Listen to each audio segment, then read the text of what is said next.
वरोरा तालुक्यातील Shegaon police station अंतर्गत येत असलेल्या एका गावात माणुसकीला काळीमा फासणारी घटना उघडकीस आली आहे। स्वतःच्या जन्म देणाऱ्या वडिलांनी आपल्या अल्पवयीन मुलीवर अत्याचार केल्याची संतापजनक घटना समोर आली आहे।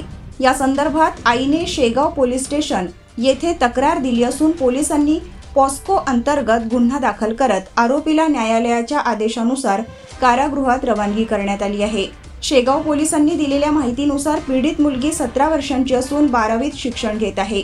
आई घरी नसताना नराधम वडिलाने तिला जवळ बोलावून जबरदस्ती करण्याचा प्रयत्न केला असता मुलीने अतिप्रसंग सावधान बाळगत स्वतःचा बचाव करत घरातून बाहेर पळून गेली। सायंकाळी आई घरी आल्यानंतर पीडित मुलीने घडलेला सर्व प्रकार आईला सांगितला असता आईने पतीला त्या संदर्भात विचारपूस केली व पतीने पत्नीसोबत वाद घालत मारण्याची धमकी दिली।